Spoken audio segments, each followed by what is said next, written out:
Hello everyone. नमस्कार दोस्तों। Welcome to true IAS and PCS. Continue करते हैं दोस्तों अपनी डिस्कशन को। प्रीवियस लेक्चर तक हम लोग बात कर रहे थे इस विमेंस हेल्थ के टॉपिक के बारे में, और हम लोगों ने विमेन की हेल्थ से रिलेटेड एक इम्पॉर्टेंट दिक्कत को समझा था, डैट वॉज एनीमिया। उसके अलावा हमने बात करी थी रिपीटेड प्रेगनेंसी की एंड लैक ऑफ न्यूट्रिशन की। यहाँ तक हमारी जो चीज़ें हैं वो कॉम्प्रिहेंसिव तरीके से डिस्कस हो चुकी थी, कवर हो चुकी थी। अब यहाँ पर दोस्तों एक बॉक्स है जो कि हमें बताता है about reproductive health of women. Reproductive health of women, और यहाँ पर कुछ हम ट्रेंड्स को समझेंगे और कुछ कॉन्सेप्ट्स को भी जानेंगे। देखो, यहाँ पर राइटर आपको ये बोल रहे हैं कि भारत के अंदर जो ये मैटरनल मोर्टेलिटी रेशियो है, मैटरनल मोर्टेलिटी रेशियो क्या इंडिकेट करता है कि बच्चे को जन्म देते वक्त जो है कितनी माएँ जो हैं वो मर जाती हैं। तो भारत के अंदर ये जो मैटरनल मोर्टेलिटी रेट है, मैटरनल मोर्टेलिटी रेशियो है, ये डिक्लाइन हुआ है टू 113 2016-18 में, 2016 से लेकर 18 तक। पहले ये 2015 से लेकर 17 तक ये था 122, और 2014 से 16 तक ये था 130। तो मैटरनल मोर्टेलिटी रेशियो जो है वो भारत के अंदर हमें कम होता हुआ देखने को मिल रहा है, वो गिर रहा है। ठीक है, और मैंने आपको बताया था कि मैटरनल मोर्टेलिटी रेट, या जिसको मैटरनल मोर्टेलिटी रेशियो भी कहते हैं, it is defined as the number of maternal deaths. मम्मियों की कितनी डेथ होती है during a given time period while delivering a baby. और इसको मैंने आपको बताया था कि आप 1000 में से भी देख सकते हो और 1 लाख में से भी देख सकते हो। ठीक है, अब ये चीज़ आकांक्षा बताओ, 113 की तरफ चला गया ये आंकड़ा, ये अच्छी बात है कि बुरी बात है?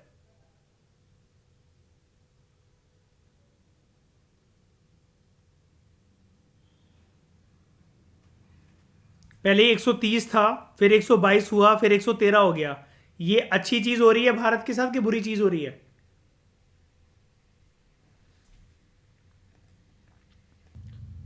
तो दोस्तों, दिस रेशियो इज गुड।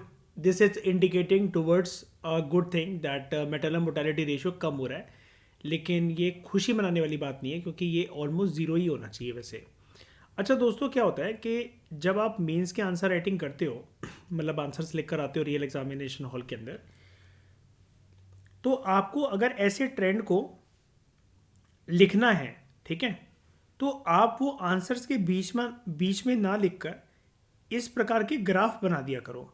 क्योंकि इस प्रकार के ग्राफ आपको वैसे भी जीएस पेपर 3 के अंदर जो इकोनॉमिक्स के आंसर्स हैं उनके अंदर तो बनाने ही पड़ेंगे। मेंस के आंसर्स को लिखते हुए आपको ट्रेंड तो वहाँ पर दिखाने ही पड़ेंगे। लेकिन सोसाइटी के अंदर भी बहुत सारी चीज़ों की ट्रेंड के बारे में बात करी जा सकती है, और स्पेशली ये ग्राफ्स को ड्रॉ करने का फ़ायदा आपको तब मिलता है जब आपको एग्जैक्ट फिगर्स याद नहीं होते हैं। तो जैसे मतलब मान लो कि आप यहाँ पर मैटरनल मोर्टेलिटी रेट के बारे में बात करना चाहते हो, ठीक है, तो सिंपली आपको यहाँ पर रफली 3 डॉट्स को प्लॉट करके दिखाना है, या 4 डॉट्स को, जितने भी आंकड़े आपको जितने सालों के याद हैं। ठीक है, जैसे ऐसे यहाँ पर, यहाँ पर, यहाँ पर, जैसे मर्जी आपको ठीक लगे।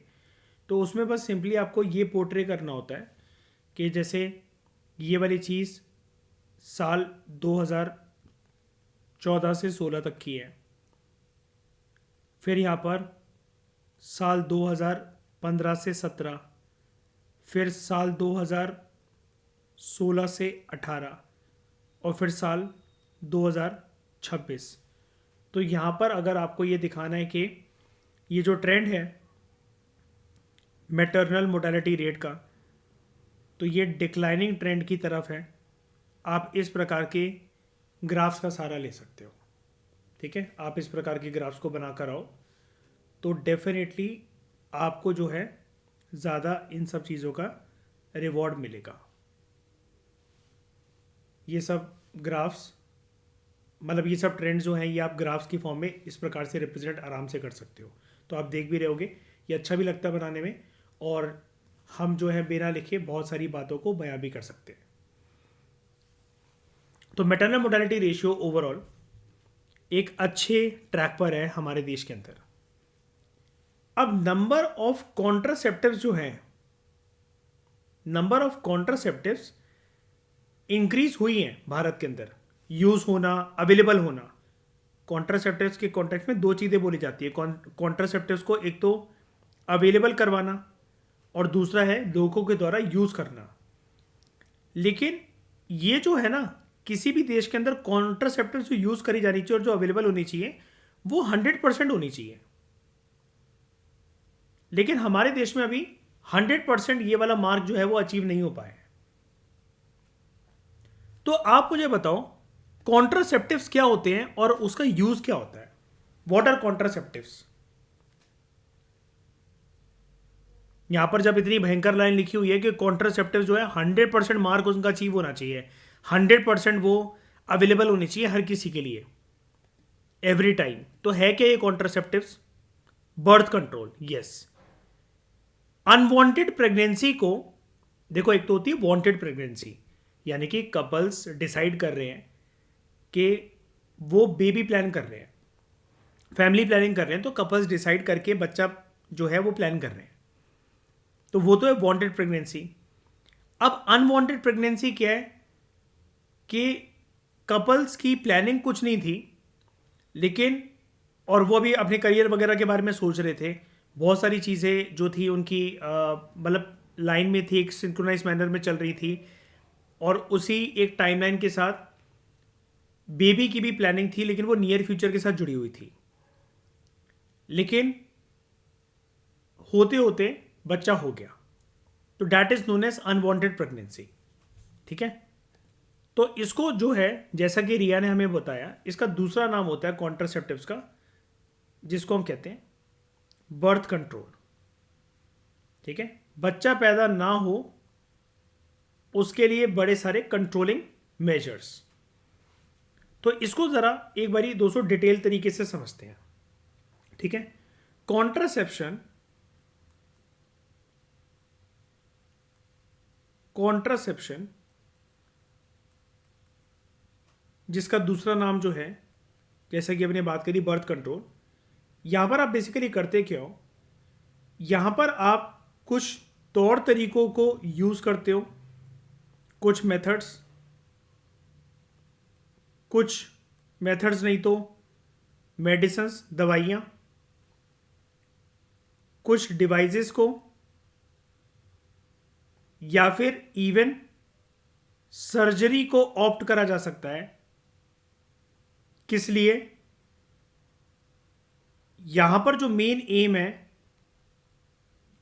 एम है, that is to stop pregnancy. Main aim is to stop pregnancy of female. और ये कैसे स्टॉप होगी? सभी के सभी कॉन्ट्रासेप्टिव बर्थ कंट्रोल मेथड्स के अंदर, मेजर्स के अंदर, जिसमें हम बहुत सारे मेथड्स, मेडिसिन, डिवाइसेस और सर्जरी की बात कर रहे हैं, तो हमारा मेन मकसद है प्रेगनेंसी को रोकना। लेकिन विद इन प्रेगनेंसी हम बेसिकली रोकना क्या चाह रहे हैं? तो एक लेडी प्रेग्नेंट होगी कैसे? जब जो स्पर्म है वो एग के साथ फ्यूज कर जाएगा और आगे चलकर इसकी वजह से एम्ब्रॉयो की डेवलपमेंट हो जाएगी। हमें उस एम्ब्रॉयो की डेवलपमेंट को रोकना है, हमें इस प्रक्रिया को स्टॉप करना है कि स्पर्म जो है वो एग के साथ कैसे भी करके फ्यूज ना करे। ठीक है, तो we need to prevent here a fertilised egg from implanting. ठीक है, और ये जो बर्थ कंट्रोल के कुछ मेजर्स होते हैं दोस्तों, कुछ ये जो मेथड्स होते हैं, ये लोगों को प्रोटेक्शन भी देते हैं। Such birth control measures also gives protection to people against they gave protection to people against STIs या फिर UTIs। अभी STIs एंड UTIs क्या होते हैं? सेक्सुअली ट्रांसमिटेड इन्फेक्शंस, ठीक है। और UTI नहीं, सॉरी, उसको हम कहते हैं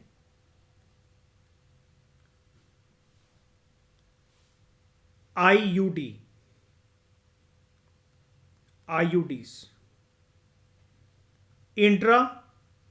इंट्रा यूटेरिन डिवाइसेस, ठीक है। इसका इस्तेमाल करके जो कुछ इन्फेक्शंस होते हैं उनको प्रिवेंट करा जा सकता है, ठीक है।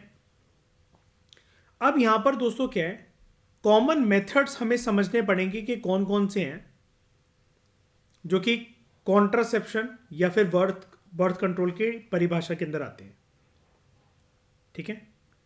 तो हम यहां पर बात करते हैं which are the common methods, क्योंकि यहां पर अभी ऊपर बात हो रही थी कि कॉन्ट्रासेप्शन के अंदर कुछ मेथड्स होते हैं, मेडिसिन होती हैं, डिवाइसेस होती हैं, सर्जरीज होती हैं, ठीक है। तो अगर हम यहाँ पर कुछ कॉमन मेथड्स की बात करें तो ये सारे कॉन्ट्रासेप्शन के तरीकों को अलग अलग प्रकार की कैटेगरी में डाला जा सकता है। First one is barrier methods. क्या आप एक प्रकार का बैरियर लगाते हो, और बैरियर जो है, उस बैरियर मेथड्स के अंदर जो सबसे कॉमन चीज आती हैं दे आर कॉन्डम्स। और ये दोनों सेक्सेस के लिए अवेलेबल होता है, मेल भी और फीमेल भी। कई लोग ऐसा सोचते हैं कि condoms are available only for males, but they are available for females also. उसके बाद सर्वाइकल कैप्स,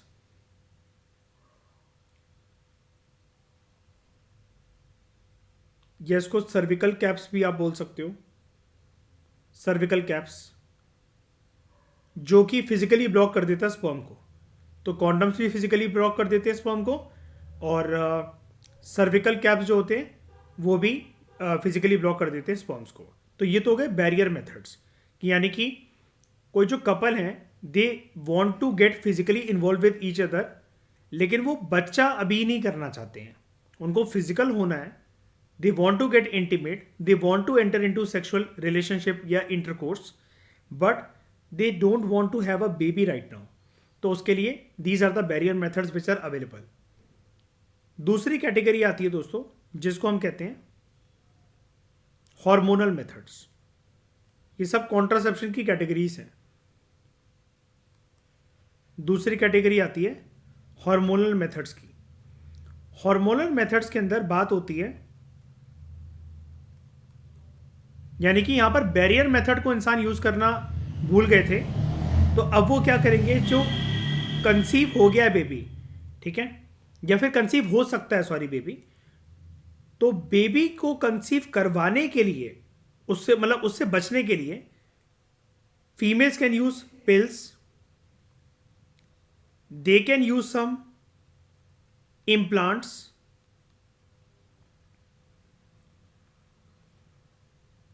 उसके लिए और भी नाम यूज करे जाते हैं इन पिल्स इम्प्लांट्स के लिए। Certain other methods are shorts या कुछ रिंग्स, ठीक है।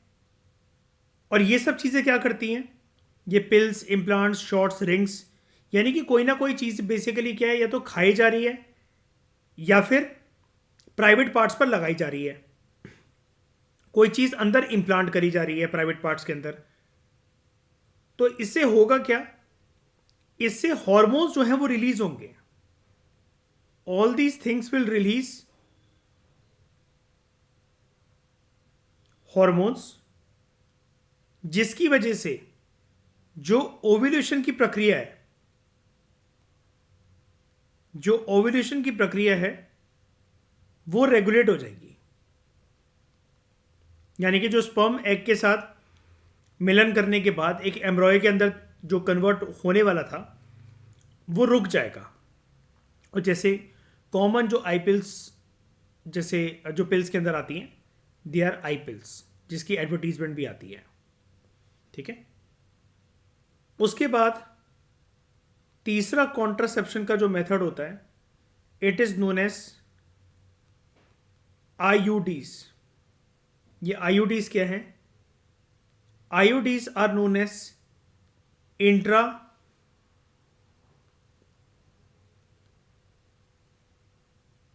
Intra uterine devices.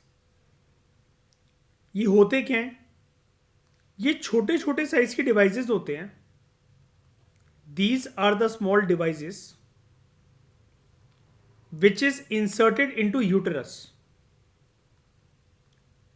ये यूटेरस के अंदर इंसर्ट करे जाते हैं,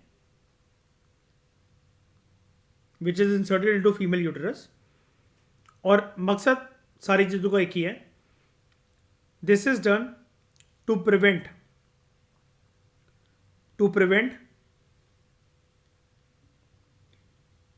fusion of sperm and egg, ठीक है। अब ये जो डिवाइसेस इंसर्ट करे जाते हैं यूट्रस के अंदर, ये भी दो प्रकार के होते हैं, ठीक है।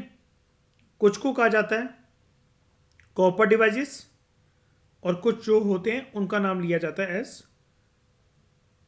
Hormonal devices. अभी आपको जानना नहीं है क्योंकि अभी हम बायोलॉजी नहीं पढ़ रहे हैं, बस वो दो प्रकार की कैटेगरी के होते हैं, इसलिए मैंने आपको बता दी है। फिर होता है जैसे अभी हमने ऊपर मेथड पढ़ा था कि सर्जरी इज ऑल्सो ऑप्शन, ठीक है। हमने मेडिसिन पढ़ लिया, मेथड्स पढ़ लिए, डिवाइसेस पढ़ लिए, सर्जरी के बारे में भी हमने बात करी थी। तो सर्जरी के अंदर आता है जिसको हिंदी में बोलते हैं नसबंदी करवाना। नसबंदी को करवाने के बाद आपको फिर ये कोई भी डिवाइसेस जो है वो यूज करने की नीड नहीं है, कोई हार्मोनल मेथड्स की कोई नीड नहीं है। इवन वाइल गेटिंग इंटीमेट आप कॉन्डम्स को यूज करो चाहे ना करो, सर्विकल कैप को यूज करो चाहे ना करो, फिर प्रेगनेंसी का कोई चांस ही नहीं रहता है, ठीक है। फीमेल फिर प्रेग्नेंट नहीं हो सकती है। तो वो जो सर्जिकल मेथड्स हैं they are known as methods of, जैसा कि हम 10th क्लास के एसएसटी की एनसीईआरटी साइंस की एनसीईआरटी में पढ़ते हैं, दैट इज स्टेरिलाइजेशन। रिप्रोडक्शन वाला जो चैप्टर होता है उसके अंदर हम ये वाली टर्म्स पढ़ते हैं, ये वाले मेथड्स को भी हम डिटेल में स्टडी करते हैं और सीबीएसई के बोर्ड में भी क्वेश्चंस आते हैं इनके ऊपर, मेथड्स ऑफ स्टेरिलाइजेशन। तो दीज आर, अब मैं आपको ऐसा क्यों बोल रहा था कि even if you get intimate तो आपको इन सब की नीड नहीं है अगर आप स्टेरिलाइजेशन का रास्ता अपनाते हो। इनका नाम ही यही होता है, these are known as permanent,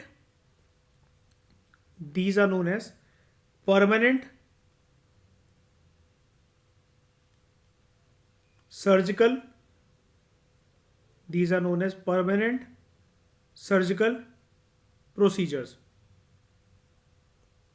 तो यहां पर आप नाम देख पा रहे होगे, keyword is permanent. These are permanent surgical procedures. और नसबंदी मेल्स की भी होती है और फीमेल्स की भी होती है। अगर वो मेल्स की हो रही है तो उसको बोला जाता है in males, this is known as vasectomy. This is known as vasectomy. In females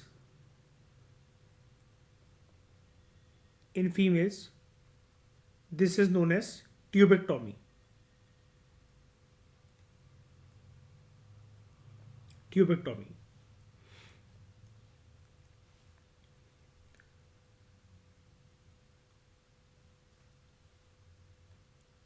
उसके बाद दोस्तों इन सारे मेथड्स के अलावा एक मेथड की बात और करी जा सकती है, which are considered as natural methods.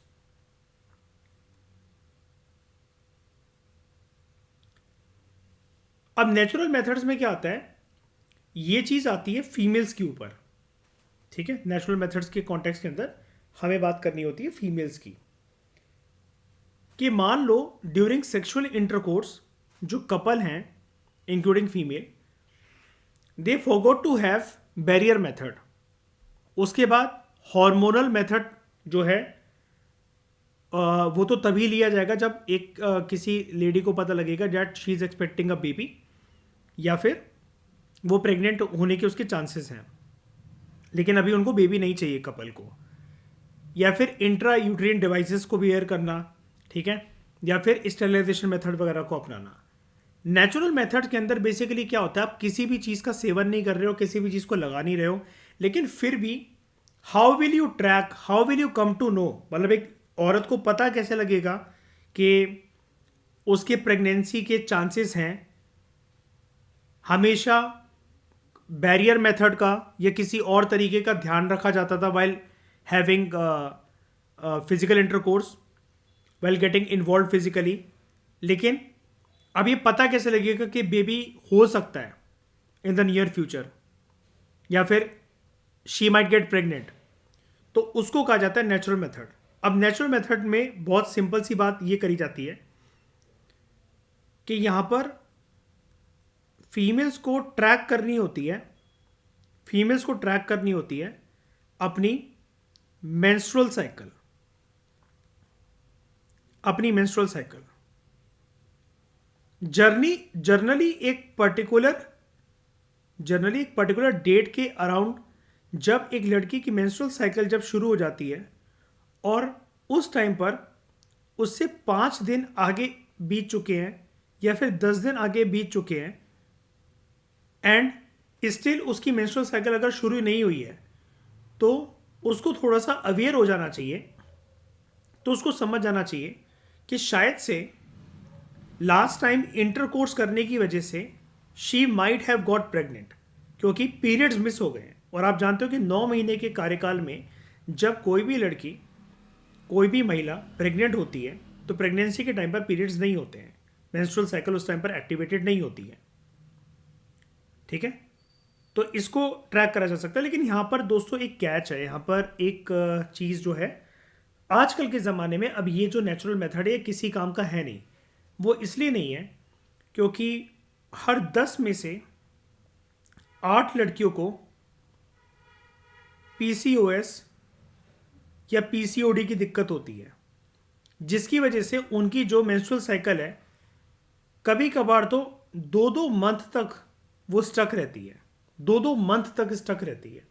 आप रियल में if you are a female, talk to other females, they will tell you that वो साइकिल ऐसी बदल गई है, रूप ऐसा बदल जाता है। ये पीसीओएस और पीसीओडी की दिक्कत ही ऐसी होती है कि मेंस्ट्रुअल साइकिल जस्ट ओवर हुई है और हो सकता है कि एक हफ्ते बाद दोबारा से शुरू हो जाए। जनरली पूरी दुनिया को ये बताया जाता है किताबों के थ्रू, या फिर एक लेडी जो खुद जानती है अपने शरीर के बारे में, जो जैसे उसकी मदर उसको गाइड करती है from the first menstrual day to मतलब बार बार लाइफ में। तो पूरी दुनिया की महिलाओं को ये वाली चीज़ पता है कि मेंस्ट्रुअल साइकिल एक बार खत्म होने के बाद अगले महीने ही आएगी। 28 से 30 दिन का समय, 25 दिन का समय लगता है। लेकिन यहाँ पर ये जो दिक्कत होती है पीसीओएस और पीसीओडी की, यहाँ पर ये जो मेंस्ट्रुअल साइकिल का जो फेज होता है, ये हफ्ते भर पहले शुरू हो जाना, या फिर 5 दिन से ज़्यादा कंटिन्यू रहना, या फिर इसके अंदर दर्द ज़्यादा रहना, मूड स्विंग ज़्यादा रहना, या फिर मेंस्ट्रुअल साइकिल जो है उसके अंदर ब्लड फ्लो जितना होना चाहिए उतना ना होकर रुक रुक कर हो रहा है, हर 3 दिन बाद, 4 दिन बाद, और पूरे मंथ चले जा रही है। किसी किसी की पूरे 2-2 महीने, 1.5-1.5 महीने मेंस्ट्रुअल साइकिल जो है वो कम मतलब हो ही नहीं रही है। तो अब यहाँ पर किसी ने कुछ कर भी नहीं रखा है, फिर भी हो सकता है किसी को डर लग रहा हो कि 2-2 महीने यार मेंस्ट्रुअल साइकिल ही नहीं हो रही है। किसी एक लेडी को फील हो कि यार मेरे साथ तो ये कुछ मतलब मेंस्ट्रुअल साइकिल मेरी नॉर्मली होनी चाहिए, नहीं हो रही है, और फिर जब हो रही है तो ब्लड फ्लो इतना ज़्यादा हो रहा है कि खून की कमी हो जा रही है। फिर उसकी वजह से हो सकता है कि एनीमिया की दिक्कत शुरू हो जाए, आरबीसीज का बॉडी के अंदर जो काउंट है वो गिर जाए।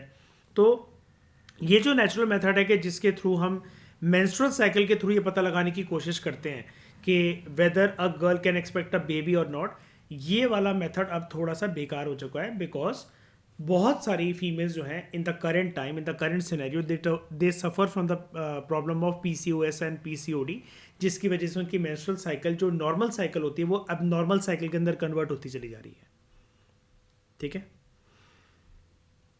तो ये आप अच्छी तरीके से समझ गए होंगे कि दोस्तों ये कॉन्ट्रा ये जो कॉन्ट्रासेप्टिव्स होते हैं, कॉन्ट्रासेप्शन का जो मेथड होता है, ये कैसे वर्क करता है और ये होता क्या है, ठीक है। अब यहाँ पर एक बात और है जो कि आपको समझनी चाहिए, और वो नॉर्मल सा टॉपिक लिखा हुआ है, वाई पीपल यूज कॉन्ट्रासेप्शन। लोग कॉन्ट्रासेप्शन को यूज ही क्यों करते हैं? तो आपका आंसर होगा मेरे लिए कि सर, जो अभी आप ये सब बता रहे थे जिसके कॉन्टेक्स्ट में, तो उसके लिए that is preventing pregnancy, that is preventing pregnancy. Pregnancy को प्रिवेंट करने के लिए कॉन्ट्रासेप्टिव्स आर नीडेड। तो प्राइमरी गोल जो होता है कि फैमिली प्लानिंग और बर्थ स्पेसिंग, बर्थ स्पेसिंग मतलब दो बच्चों के बीच में गैप रखना, या फिर फैमिली प्लानिंग को सोच समझ के करना, पहला बेबी कब प्लान करना है। तो प्रेगनेंसी जो है उसको करंट टाइम में प्रिवेंट करने के लिए कॉन्ट्रासेप्टिव्स यूज करे जाते हैं कपल्स के द्वारा। उसके अलावा हेल्थ कंडीशंस को मैनेज करने के लिए, managing health conditions, health conditions को मैनेज करने के लिए भी कॉन्ट्रासेप्टिव्स यूज करे जा सकते हैं। जैसे कॉन्ट्रासेप्टिव्स के कॉन्टेक्स्ट में दोस्तों जो हमने बात करी ना हार्मोनल मेथड्स की, जो हमने बात करी हार्मोनल मेथड्स की, जिसके अंदर हम बात कर रहे थे कुछ पिल्स की, ये रहे हार्मोनल मेथड्स, पिल्स की, इम्प्लांट्स की, शॉट्स की, रिंग्स की। इसकी वजह से हार्मोन्स रिलीज होंगे तो ओव्यूलेशन जो है वो रेगुलेट हो जाएगा। तो कभी कभार कॉन्ट्रासेप्टिव्स यूज करे जाते हैं कपल्स के द्वारा, ठीक है, specially hormonal methods, so that hormonal methods have the capacity, hormonal methods का यूज करके, आईपीएल्स वगैरह का यूज करके, ऑब्वियसली बात है फीमेल्स ही कंज्यूम करेंगी, तो they can treat various things like heavy periods flow, या आप ऐसा भी बोल सकते हो पीरियड्स के टाइम पर हैवी ब्लड फ्लो को रेगुलेट करना, या पीरियड्स के टाइम पर, मेंस्ट्रुअल साइकिल के टाइम पर जो फीमेल्स को एक मेजर दिक्कत होती है that is stomach cramps, lower abdomen cramps, उससे निजात मिल सकती है। इन हार्मोनल मेथड से राहत मिल सकती है during the time period of PCOS या पीसीओडी। और एक और चीज, कभी कभार क्या होता है दोस्तों, ये जो हार्मोनल चेंजेस हो रहे होते हैं एक लेडी के शरीर में, और उसी टाइम पर अगर उसका प्रेगनेंसी का टाइम आ जाए तो क्या होता है कि दोनों के मिलन से, मतलब एक लेडी प्रेग्नेंट भी हो गई 9 महीने के लिए, और उसके साथ साथ उसके शरीर में हार्मोनल चेंजेस की प्रक्रिया भी अपनी चरम सीमा पर है। यानी कि the time period in the females body from 25 to 35, यहां पर भी हार्मोनल चेंजेस एक बार फिर से होते हैं फीमेल के शरीर में। अब कभी कभार इसकी वजह से क्या होता है, प्रेगनेंसी के बाद ना बहुत सारी महिलाओं के गर्दन पर, चेहरे पर मोल्स आ जाते हैं, तिल, जिसको हम नॉर्मल तिल बोलते हैं, जैसे आपकी कमर पे तिल होता है, तो वो उनकी गर्दन पर, होंठ के पास, चेहरे पर, कान के पीछे ये तिल आने लग जाते हैं। और स्ट्रेच मार्क्स तो आना चलो कॉमन है, वो समझ में आता है कि चलो स्ट्रेच मार्क्स आ सकते हैं, लेकिन मोल्स जो है उसकी एक दिक्कत होती है। एक और दिक्कत होती है कि बहुत सारे औरतों के चेहरे पर, अब यार पिंपल्स जो हमारे आते हैं, जो एक्ने आते हैं, वो हमारे बचपन में आते हैं जब हमारी स्किन ऑयली होती है, लेकिन post pregnancy also, during the time of pregnancy also, ये एक्नेस की जो दिक्कत होती है ये हार्मोनल इम्बैलेंस की वजह से होती है। एक्नेस या पिंपल्स की जो दिक्कत होती है, और एक्नेस या पिंपल्स की दिक्कत बहुत सारी लड़कियों को अगर होती है बड़े होने के टाइम तक भी, यानी कि आफ्टर 22, 23, 24, 25, अगर उनको वो दिक्कत होती है तो वो कहीं ना कहीं वो ये चीज़ उनकी बॉडी संकेत कर रही है उनको कि हार्मोनल इम्बैलेंस हो रहा है, और वो हार्मोनल इम्बैलेंस हो रहा है ड्यूरिंग मेंस्ट्रुअल साइकिल। तो एक्ने की उसमें एक मतलब जो इम्पैक्ट निकलता है वो वन ऑफ द इम्पैक्ट जो है वो एक्ने की समस्या है, पिंपल्स की समस्या है। तो इन हार्मोनल मेथड्स का यूज़ करके एक्ने और पिंपल्स की समस्या को भी कंट्रोल करा जा सकता है काफ़ी हद तक। उसके बाद ये जो सेक्सुअली ट्रांसमिटेड डिसीजेज होते हैं, सेक्सुअली ट्रांसमिटेड जो इन्फेक्शंस होते हैं, एसटीएस आप इनको कह लो या सेक्सुअली ट्रांसमिटेड डिसीजेस कह लो, एसटीडीज भी कहा जाता है इनको, एसटीएस कह लो, ये एसटीडीज, इससे भी प्रोटेक्शन मिलती है अगर लोग कॉन्ट्रासेप्टिव्स को यूज करते हैं। ठीक है, like barrier methods specially condoms, they help prevent sexually transmitted infections which are known as sexually transmitted diseases also. तो यहाँ पर मेनली अगर आपको सेक्सुअली ट्रांसमिटेड डिसीज से बचना होता है तो it is recommended that you use barrier methods. अच्छा दोस्तों, एक चीज मैं क्लियर करता हूं, काफी सारे लोगों को ये डाउट रहता है कि सेक्सुअली ट्रांसमिटेड डिसीजेस हो कैसे जाते हैं।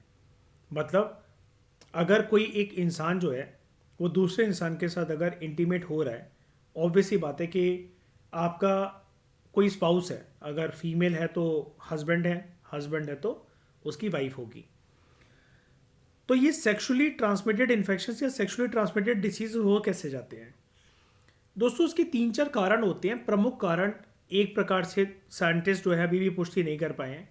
जितना अवेलेबल हैं कारण, जो कारण साइंटिस्ट बोलते हैं वो मैं आपको एक इजी लैंग्वेज के अंदर बता देता हूँ। अगर आप बहुत ज़्यादा फ्रीक्वेंट तरीके से सेक्सुअली इंटीमेट होते हो अपने पार्टनर के साथ तो उससे खतरा बढ़ जाता है। एक तो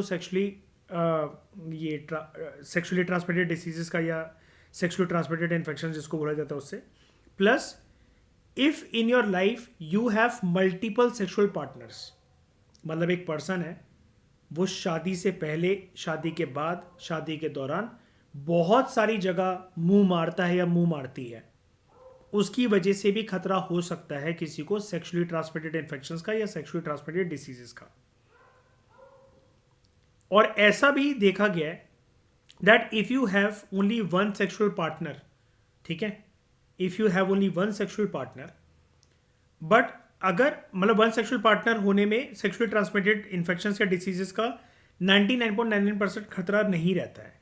बट वो चीज़ जो सेक्सुअल इंटीमेसी की या इंटरकोर्स की होती है, सेक्सुअल रिलेशनशिप की होती है, that should not occur very frequently. वो बहुत ज़्यादा फ्रीक्वेंटली नहीं होना चाहिए। अब फ्रीक्वेंटली का मतलब अलग अलग लोगों के लिए अलग तरीका हो सकता है।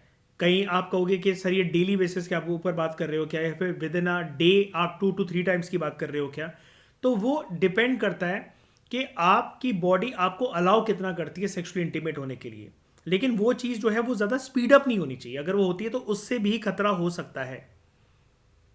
ठीक है, या फिर किसी को अगर कोई प्राइवेट पार्ट्स के अंदर कोई दिक्कत है, like in the form of bacterial infection, fungal infection, उसकी वजह से भी ये वाला खतरा पनप सकता है, बड़ा हो सकता है डैट और मतलब ये खतरा ऑफ सेक्सुअली ट्रांसमिटेड इन्फेक्शंस का या सेक्सुअली ट्रांसमिटेड डिसीजेस का। तो जैसे हम कहते हैं कि किसी भी चीज़ की अति बेकार होती है, तो वो चीज़ प्लेजर प्रिंसिपल में भी काम करती है और एग्रेसिव प्रिंसिपल में भी काम करती है, as said by doctor Sigmund Freud who gave the concept of psychotherapy. वो भी यही बोलता था। ठीक है, तो ये चीज़ आपको दोस्तों अच्छे से समझ में आई होगी। अब according to National Family Health Survey, writer हमें आगे बोल रहे हैं, according to National Family Health Survey 4, यहाँ पर 4 की बात करी जा रही है, जस्ट अ मिनट।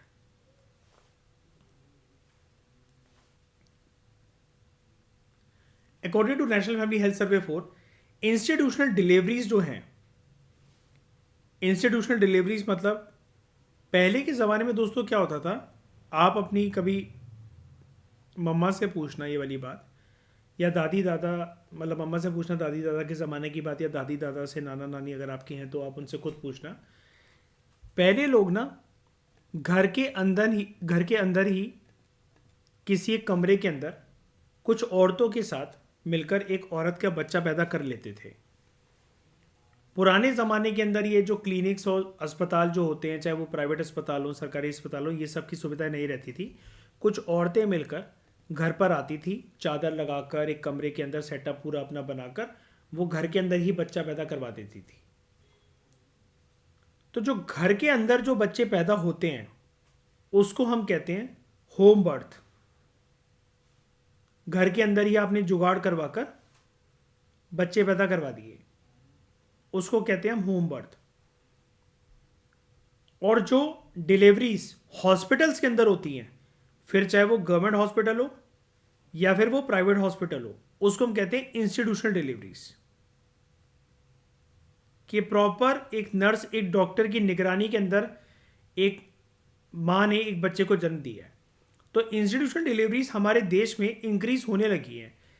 अगर हम एक डिकेड की बात करें 2005 से लेकर 2015 तक, 2005-6 से लेकर 15-16 तक, तो इंस्टीट्यूशनल डिलीवरी कितनी ज़्यादा रैपिड तरीके से बूम करी हमारे देश के अंदर, ये सब कुछ हमें नेशनल फैमिली हेल्थ सर्वे 4 से पता लगता है।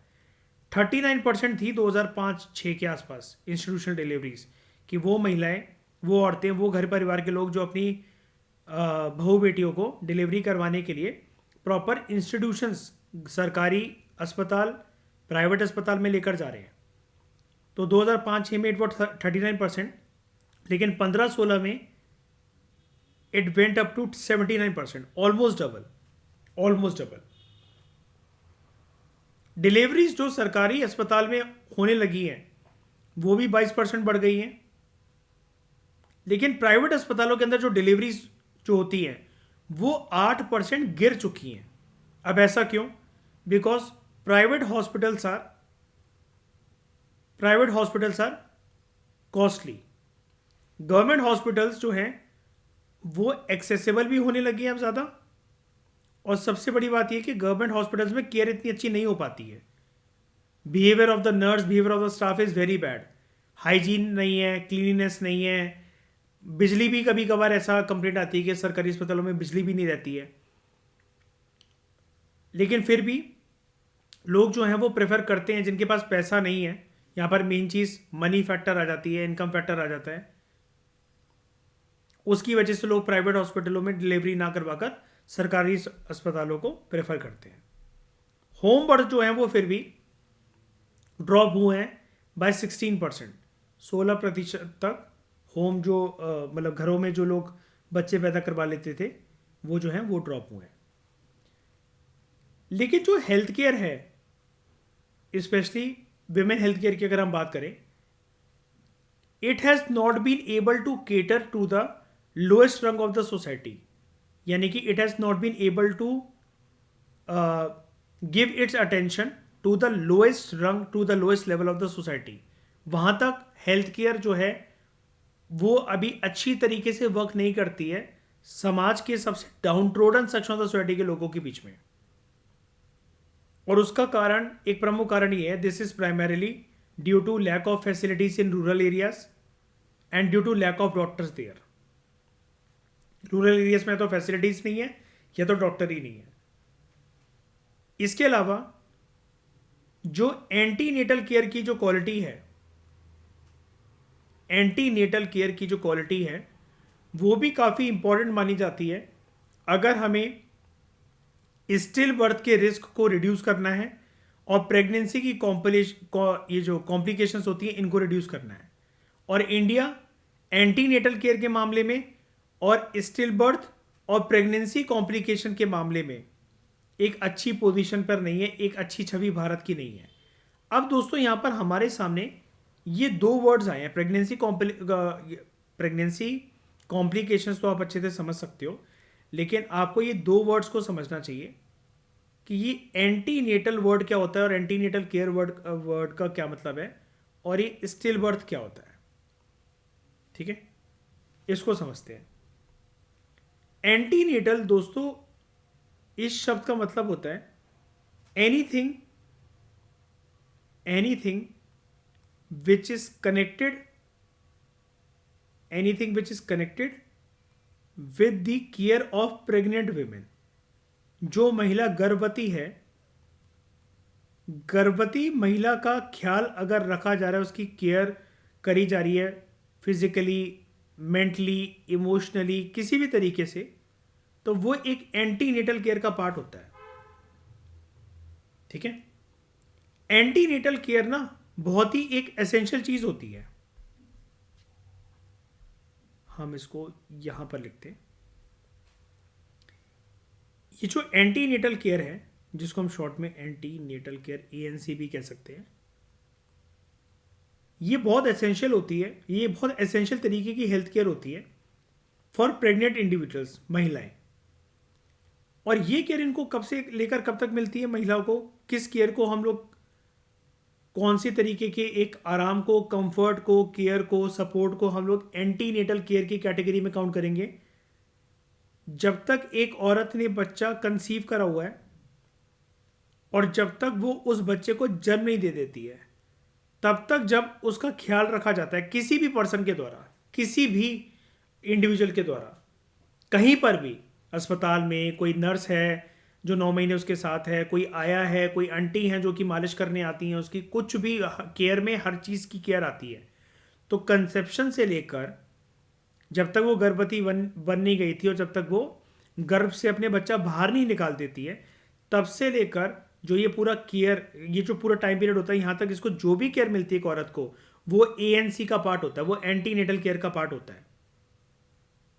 क्योंकि एंटीनेटल केयर के अंदर वी आर फोकस्ड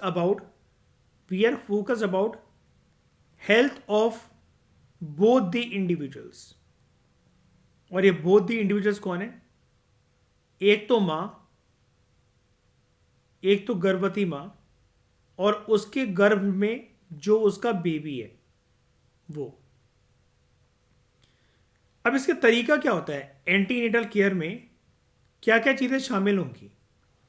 औरतों से प्यार से बात करना, घर परिवार में कलेश वगैरह ना करना, ये सब तो आएगा ही, लेकिन प्रोफेशनल अगर हम बात करें तो क्या चीज़ें आती हैं एंटीनेटल केयर में? टॉप मोस्ट प्रायोरिटी की क्या चीज़ें हैं? वैसे प्रायोरिटी पे तो ये भी है कि आप औरतों को दुख ना दो उस टाइम पर, कदर करो उनकी, केयर करो उनकी, घर में कलेश नहीं होनी चाहिए, घर में कोई ऊंची ऊंची आवाज़ में बात ना करें। ठीक है, ध्यान रखना औरत का कि कहीं पर कोई साबुन वाला पानी ना गिर रखा हो, या फिर कहीं से वो गिर ना जाए, कोई उसको चोट ना लग जाए। ठीक है, तो ये सब चीज़ें आती हैं उसके अंदर। लेकिन फिर भी हम अगर एक लिस्ट की बात करें तो एंटीनेटल केयर के अंदर क्या चीज़ आती है? सबसे पहले तो आता है what things are included in this. एक तो आता है रेगुलर चेकअप। रेगुलर चेकअप मतलब टाइम टू टाइम, जैसे कोई एक महिला गर्भवती है, डॉक्टर ने उसको आज बुलाया, फिर अगले हफ्ते बुलाया, फिर 4 हफ्ते बाद बुलाया, फिर 1 महीने बाद बुलाया, जब जब बुला रखा है तब वो रेगुलरली चेकअप करवाने जा रही है। या फिर अगर कभी कुछ उसको गड़बड़ाहट लगती है, कि गड़बड़ी हो रही है कुछ, पेट के अंदर बच्चा घूम रहा है या फिर लात ज़्यादा मार रहा है या कुछ भी ऐसा, अगर उसको ऐसा पर्सनली फील हो रहा है, एक बेचैनी सी हो रही है, तो तब भी वो जाए, उन सब चीज़ों को, उन सब इशारों को वो इग्नोर ना करे। तो ये एक एंटीनेटल केयर के अंदर आता है। ठीक है, उसके बाद प्रॉपर तरीके से स्क्रीनिंग करवाना। स्क्रीनिंग में आपका अल्ट्रासाउंड स्क्रीनिंग आ जाता है। ठीक है, जो कि नर्स देखेगी, डॉक्टर देखेगा, और फिर वो आपको बताएंगे बेबी कैसा है, हेल्दी है, दवाइयाँ टाइम पर खाओ क्या नहीं खाओ, ये सब चीज़ें। उसके बाद इसके अंदर एजुकेशन की भी बात आती है।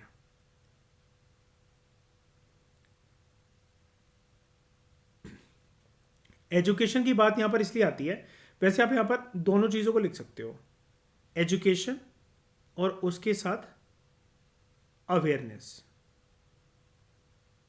यानी कि आज की दुनिया में जैसे जो जो एनवायरमेंटल स्ट्रेसर्स हमारे सामने रहते हैं, ऑब्वियसली बात है वो एक गर्भवती महिला के स्वास्थ्य को, है ना, उसकी फिजिकल हेल्थ को और मेंटल हेल्थ को, साइकोलॉजिकल हेल्थ को, इमोशनल हेल्थ को प्रभावित करेंगे। जब एक गर्भवती महिला की इन सारे हेल्थ के एस्पेक्ट्स को प्रभावित करते हैं एनवायरमेंटल स्ट्रेसर्स, तो डेफिनेटली उसका जो गर्भ में जो संतान है, जो औलाद है, उसको भी प्रभावित करेंगे एनवायरमेंटल स्ट्रेसर्स। तो इसके बारे में एक एजुकेशन होनी चाहिए, एक अवेयरनेस होनी चाहिए कपल को, इन लॉज को, लड़की के घर परिवार में, कि लड़की को कैसे माहौल के अंदर रखना है 9 महीने के लिए। उन 9 महीनों के दौरान एक लड़की को कैसे माहौल में रखा जाना चाहिए ताकि कम से कम उसके घर पर स्ट्रेस पड़े और बच्चे की हेल्थ जो है वो बिल्कुल भी टार्निश ना हो और मदर की हेल्थ भी बिल्कुल भी टार्निश ना हो। तो ये जो चीज़ है ये एजुकेशन और अवेयरनेस के अंदर आ जाती है। ठीक है। उसके बाद दोस्तों यहाँ पर बात आती है, और ये जो मतलब ये जो एंटीनेटल केयर और किस तरीके से दिख सकता है। सपोर्ट, सपोर्ट एक बहुत बड़ी चीज़ है। Emotional support, psychological support, physical support, time to time औरतों को प्रेगनेंसी के टाइम पर दवाइयाँ मिलनी चाहिए। अगर किसी कपल ने फैमिली प्लानिंग करने का सोचा था तो उनको पता होना चाहिए कि उनका बजट क्या है, क्या औरतों को वो केयर मिल पाएगी, वो सारी दवाइयाँ मिल पाएंगी, अच्छी जगह पर उसकी डिलीवरी हो पाएगी, उसको अच्छी क्वालिटी का जो फूड है वो मिल पाएगा, 9 महीने जो जो डॉक्टर बोलेगा खाने पीने के लिए वो सारी चीज़ें अवेलेबल हो पाएंगी। तो ये सब जो सपोर्ट है ये होना चाहिए। तो ये आ जाता है टेंजिबल सपोर्ट के अंदर। सपोर्ट भी अलग अलग प्रकार के होते हैं। आप अगर उसको खाना पीना और ये किसी चीज़ की कोई कमी नहीं कर रहे हो औरत को, तो वो हो जाता है टेंजिबल सपोर्ट। फिर इमोशनल सपोर्ट, इमोशनल सपोर्ट में आती हैं चीज़ें जैसे कि ऐसा नहीं कि घर परिवार के अंदर जो है वो बर्तन खटक रहे हैं, लड़ाइयाँ हो रही हैं, झगड़े हो रहे हैं, एक औरत को जोर जोर की चिल्लाना पड़ रहा है, रोना पड़ रहा है, उसका पूरा पूरा स्ट्रेस जो होता है वो बच्चे के ऊपर निकलेगा। ये भी नहीं होना चाहिए कि उसका जो साइकोलॉजिकल सपोर्ट है वो उसको ना मिले औरत को प्रेगनेंसी के टाइम पर, किसी भी महिला को, किसी भी गर्भवती महिला को, कि उसको हर बात के लिए सुनाया जा रहा है, टॉर्चर कराया जा रहा है, रोज़ उसको रुलाया जा रहा है। अगर जितनी बीमार वो खुद रहेगी मानसिक रूप से, शारीरिक रूप से, उतना ज़्यादा कमज़ोर जो है वो बच्चे को जन्म देगी। तो इन सब चीज़ों का ध्यान रखा जाना चाहिए। और इसके अंदर फिर लास्ट चीज़ आती है, दैट इज़ एंटीनेटल केयर के अंदर ये तो कोई अलग अलग प्रकार के सपोर्ट। फिर लास्ट चीज़ आती है that is preparedness for delivery, कि डिलीवरी किसी भी वक्त हो सकती है। 8th मंथ की स्टार्टिंग से लेकर चौकन्ना रहना चाहिए हर किसी को, जो भी औरत के इर्द गिर्द है या जो उसकी लाइफ से लोग जुड़े हुए हैं, जो उसकी उस टाइम पर केयर कर रहे हैं 9 महीनों के लिए, उनको ये रेडी रहना चाहिए इस चीज़ के लिए कि डिलीवरी किसी भी वक्त हो सकती है। ठीक है। तो ये होता है दोस्तों एंटीनेटल केयर। अब एंटीनेटल केयर के अंदर अगर हम बात करें कि इसके टिपिकल शेड्यूल क्या होता है, ये एक जर्नल गाइडलाइन होती है। What is the typical schedule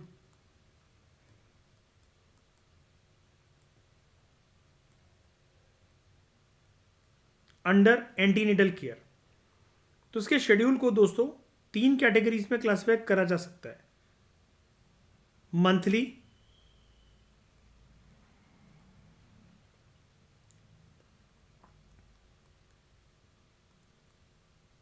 every 2 weeks, 2 हफ्ते में,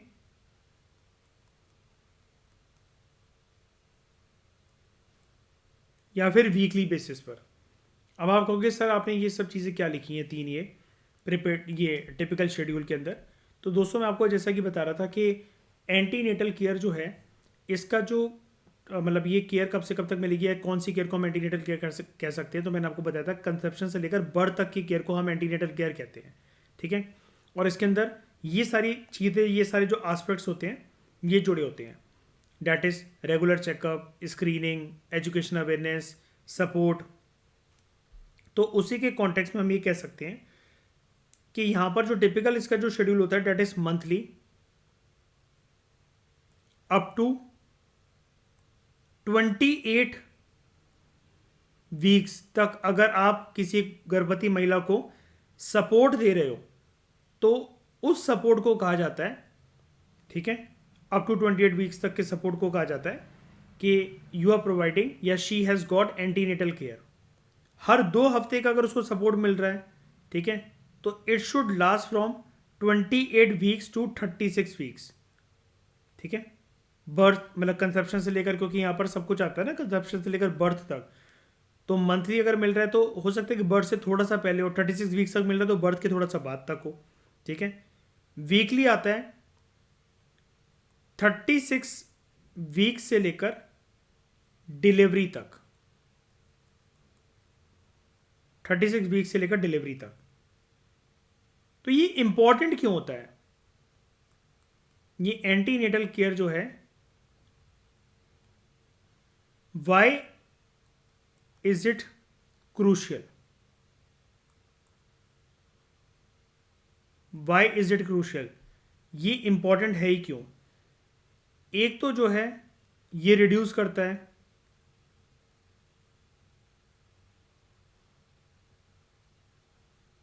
इन्फेंट मोर्टेलिटी रेट को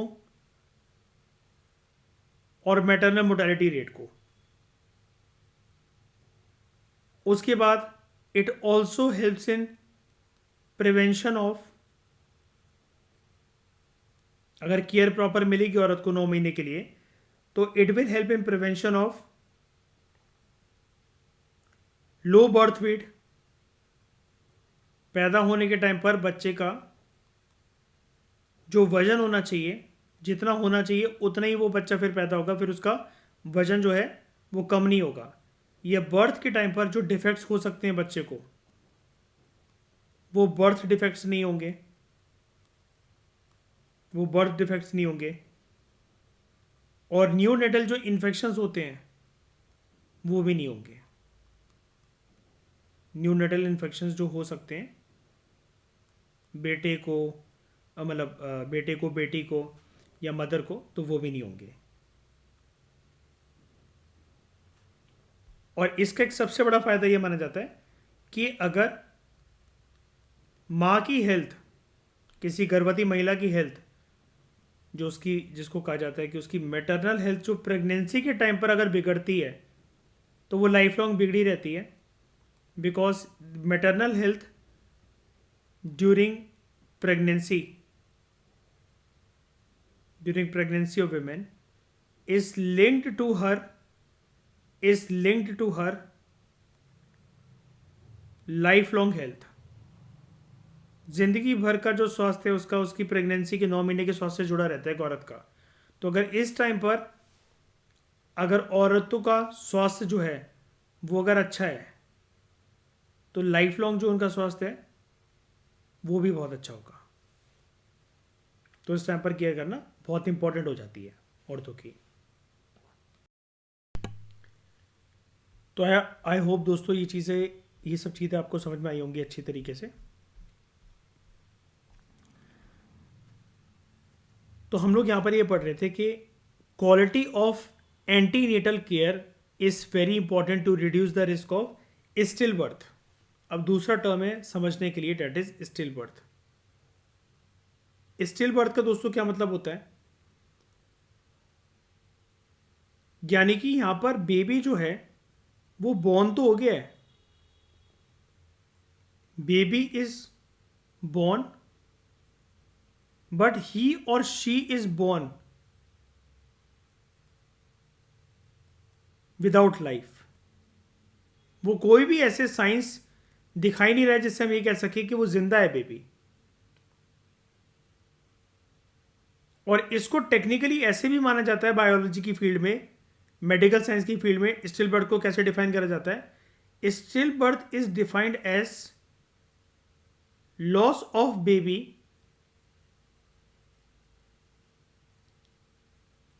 आफ्टर 20 या 28 वीक्स ऑफ प्रेगनेंसी। एक महिला 20 या 28 हफ्ते तक प्रेग्नेंट थी। 20 या 28 दिन की बात नहीं हो रही दोस्तों, यहाँ पर एक महीने की बात नहीं हो रही है, 20 या 28 हफ्तों की बात हो रही है। प्रेग्नेंट थी, बच्चा पैदा होने वाला था या हो गया, लेकिन होने के बाद that baby is born dead, या तो डॉक्टर ने रिकमेंड कर रखा है कि हमें आपका ऑपरेशन करना पड़ेगा, एक महिला से बोल रखा है टाइमलाइन से पहले, 9 महीने से पहले कि आपका ऑपरेशन हमें करना पड़ेगा। बेबी को कुछ हो सकता है कि हो जाए, लेकिन ऑपरेशन करने के बाद भी वो बच्चा जो है वो मृत निकला एक गर्भवती महिला के शरीर से, या फिर इसका कारण मिसकैरेज भी हो सकता है। और इसके पीछे बहुत सारे कारण दिए जाते हैं, लाइक गर्भवती महिला को इन्फेक्शन होना, उसके प्लेसेंटा के अंदर कुछ इश्यूज होना, जेनेटिक प्रॉब्लम्स होना, मेटरनल हेल्थ कंडीशंस जो हैं वो ख़राब होना, जैसे डायबिटीज़, ओबिसिटी, हाइपरटेंशन, लाइफस्टाइल जो है वो एक बहुत बड़ा फैक्टर है। ठीक है, तो उसकी डेफिनेशन यही होती है, death of foetus after 20 weeks of gestation या फिर 28 वीक्स ऑफ जेस्टेशन। अच्छा, एक बात और क्लियर कर देता हूँ, ये जो 20 हफ्ते वाली बात कही जाती है कि 20 हफ्ते के बाद एक बेबी का मर जाना, या फिर 28 हफ्ते के बाद एक बेबी का मर जाना, एक यूनिक चीज़ मैं आपको बताता हूँ। ये वाली चीज़ अमेरिका मानता है कि ये जो स्टिल बर्थ है, स्टिल बर्थ अमेरिका के अकॉर्डिंग डेफिनेशन में, स्टिल बर्थ की डेफिनेशन में आता है कि जब एक गर्भवती महिला के गर्भ में बच्चा मर जाए 20 हफ्तों के बाद। और ये जो है 28 हफ्ते वाली बात, इसको कौन मानता है? इसको मानी जाती है, इस डेफिनेशन को माना जाता है according to WHO, World Health Organization. ठीक है, तो यहां पर जब बच्चे के पैदा होने के बाद उसमें कोई से भी साइन ही नहीं दिख रहे हैं लाइफ के, ठीक है, यानी कि there is almost no breathing, सांस नहीं ले रहा है बच्चा, बच्चे को सांस नहीं आ रही है, there is no heart beating, दिल नहीं धड़क रहा है, देयर इज नो मूवमेंट, और सबसे बड़ी बात, बच्चा रो ही नहीं रहा है, जैसे 3 इडियट्स के लास्ट सीन के अंदर आपने देखा होगा। तो वो एक निशानी होती है, वो एक संकेत होता है स्टिल बर्थ का। तो स्टिल बर्थ को हम लोग प्रिवेंट कैसे कर सकते हैं, और इस टाइम पर औरतों को क्या क्या सपोर्ट मिले जिससे स्टिल बर्थ जो है वो ना हो। तो इसके अंदर बड़ी सारी चीज़ें आती हैं, हम प्रमुख यहाँ पर 3 चीज़ों की बात करेंगे।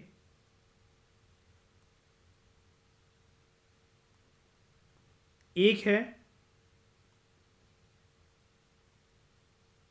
Health pregnancy. हेल्थ प्रेगनेंसी मतलब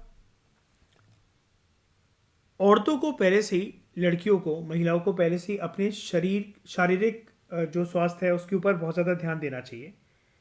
अगर कोई एक लड़की शादी से पहले, मतलब बेसिकली माँ बनने से पहले, अगर वो ओवरवेट है, ठीक है, या फिर वो कैफ़ीन का इंटेक बहुत ज़्यादा करे, या फिर हमारे कोर्स की जैसे बिगड़ी हुई लड़कियाँ ये स्मोकिंग और ड्रिंकिंग करती हैं बहुत ज़्यादा, तो मैं इनको समझाता रहता हूँ कि सब मत करो, बाद में आगे चल के दिक्कत आ सकती है, लेकिन नहीं मानती हैं। तो स्मोकिंग और ड्रिंकिंग और एल्कोहल अब्यूज़ करने की वजह से ये सारी कॉम्प्लिकेशंस एक महिला को आगे चलकर सताती हैं। जैसे आप लोगों ने हिंदी के अंदर, मतलब हिंदी भाषा के अंदर एक चीज़ सुनी होगी कि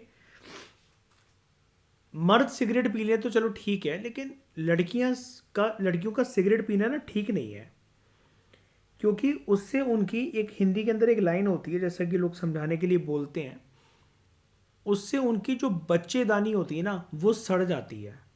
और एक दिक्कत एक लड़की को ये भी आ सकती है कि वो फिर कभी भी गर्भवती ही ना बन पाए, उसके मिसकैरेज पे मिसकैरेज होते रहे। नंबर 1 सबसे ज़्यादा जो खतरनाक है डेट इज स्मोकिंग, और नंबर 2 में आता है फिर ड्रिंकिंग। अब प्रेगनेंसी के टाइम पर भी किसी को अगर लगे कि यार हल्की फुल्की स्मोकिंग करने से, ड्रिंकिंग करने से क्या ही हो जाएगा, तो ये सब चीज़ें काफ़ी ज़्यादा खतरनाक होती हैं। कैफ़ीन का इंटेक करना, ड्रग्स या अल्कोहल को यूज़ करना, ज़्यादा ओवरवेट होना, तो ये सब जो हेल्दी प्रेगनेंसी जो होती है उसके अंदर ये सब चीज़ों को अवॉइड करने को बोला जाता है। ठीक है,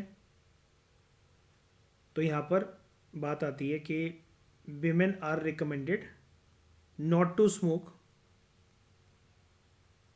या not to use drugs and alcohol, limit कर दे वो इनटेक कैफीन का, and they should maintain a healthy diet. They should maintain a healthy diet. उसके बाद बात आती है और कैसे हम ये स्टिल बर्थ को टाल सकते हैं, हम कैसे इंश्योर करें कि बच्चा एक हेल्दी बच्चे के रूप में पैदा हो। औरतों को, गर्भवती महिलाओं को, औरतों को ध्यान रखना चाहिए अपने स्लीपिंग पोस्चर का, अपनी स्लीप पोजीशन का। तो यहाँ पर क्या है कि स्लीपिंग पोजीशन भी बहुत ज़्यादा मैटर करती है कि ये नहीं बच्चे पैदा होने से पहले करवट लेकर सो रहे थे, उल्टा सो रहे थे, सीधा सो रहे थे, कैसे भी करके सो जा रहे थे, लेकिन प्रेगनेंसी के टाइम पर बहुत ज़्यादा ध्यान रखना होता है स्लीपिंग पोस्चर का। और ये वाला ध्यान कम से कम महिलाओं को रखना पड़ता है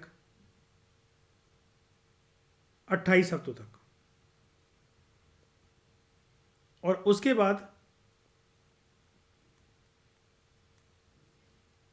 यहां पर बात आती है सपोर्ट की। अगर स्टिल बर्थ हो भी रहा है, मिसकैरेज हो भी गया है, बच्चा मृत रूप में ही निकला है, पैदा हुआ है, तो औरतों को उस चीज़ से उभरने में हो सकता है कि टाइम लग जाए, या 9 महीने का टाइम बिताना अपने गर्भ में एक बच्चे के साथ, हर एक चीज़ उसका सोच के चलना, एक प्लान करना, इमेजिन करना, ऐसा होगा वैसा होगा, लड़की हुई तो ये करेंगे, लड़का हुआ तो वो करेंगे, लेकिन एकदम से भगवान उस सपने को आपसे अगर छीन ले तो वो एक प्रकार से बहुत ज़्यादा मानसिक रूप से चोट पहुंचा सकता है एक औरत को। भगवान ना करे ऐसा किसी के भी साथ हो, लेकिन दिस मतलब एट दैट टाइम ये जो एक मेजर लॉस हुआ है एक लेडी को, तो she should be provided emotional support,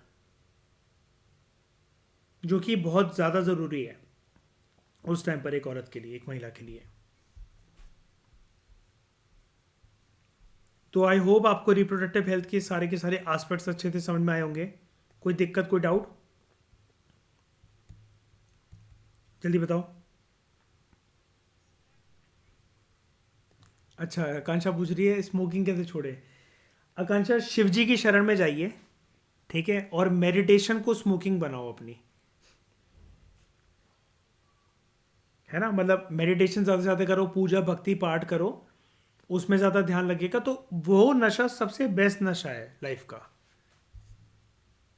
meditation को, जैसे आप एक एक डब्बा सिगरेट पी रही हो, कब से समझा रहा हूँ मैं आपको, है ना, आप और यह मानते ही नहीं हो, तो वो एक सिगरेट पीने में कितने 10-15 मिनट लगते होंगे, 10-15 मिनट वो मेडिटेशन करो 10-10 बार, और फिर उसका जुनून चढ़ाओ अपने सर पर, ना कि टोबैको और निकोटीन का।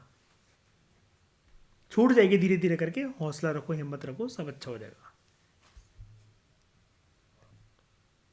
ठीक है कंशा, भोलेनाथ का नाम लो, सब अच्छा हो जाएगा। तो इस डिस्कशन में दोस्तों फिलहाल इतना ही। आप लोग भी ये सारी चीज़ें फॉलो करें, आकांक्षा रिया भी एक दिन सुधरेंगे, आप लोग भी सुधरोगे, सब अच्छा होगा।